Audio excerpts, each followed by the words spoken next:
Gojo Satoru isn't isolated because he pushes people away. He's isolated because no one can reach him. Extreme strength doesn't do this to you emotionally. It happens structurally. And once you notice the structure, you can't unsee it anywhere else. Gojo is untouchable by design. Infinity stops threats before they ever make contact. Not because he reacts fast, but because the system does it for him. There's no negotiation, no shared danger, no moment where someone has to step in beside him. Which sounds like safety, until you realize safety without negotiation changes how people relate to you. This isn't a story about a man who couldn't connect. It's about what happens when no one can reach you. And that matters, because people who live like this don't feel disconnected at all. They feel functional, reliable, necessary. That's what structural isolation looks like. Not feelings, not trauma labels, roles, hierarchy, expectation. Gato was Gojo's last equal. After him, there are subordinates, people who look up, but no one who stands beside him. And when no one operates at your level, conversations stop being mutual. They turn into updates, requests. Everyone looks up to Gojo.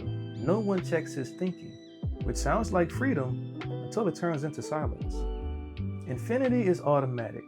Threats don't reach Gojo, they stop short, which means Gojo never shares danger with anyone else. And shared risk is how people feel close. It's also how people decide who matters in the moment. If you're never at risk, you're never someone people worry about.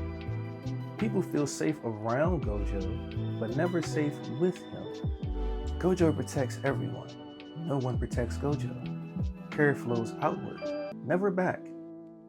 Being needed starts to replace being supported. And the more reliable you are, the less support you usually receive. People don't stop caring, they just stop asking. Being needed is not the same as being held. Rico represented shared responsibility. Gato represented shared worldview. Parity. Someone who can question Gojo without permission. And after they're gone, the story never replaces that space.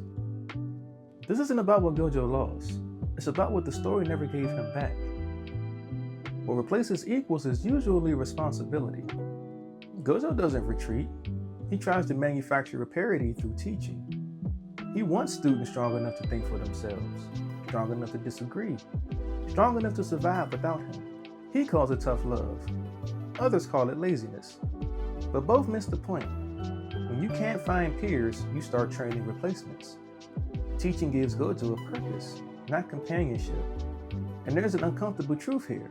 What if the people you're training to stand beside you aren't here yet? And you don't have to be the strongest sorcerer alive to live like this. You just have to be the one who always handles it. The strong friend, the dependable one, the leader, the person nobody checks on because you always seem fine. If this is starting to feel familiar, there's a reason. The problem with being untouchable isn't that people don't care, it's that they stop asking. Most stories stop here. They show the cost of being untouchable and then just let it hurt. But psychology and leadership research actually have data on what helps people in this position. Not to become weaker, but to stop becoming invisible. People in high responsibility roles don't need more supporters. They need peers. Someone who can disagree without consequence.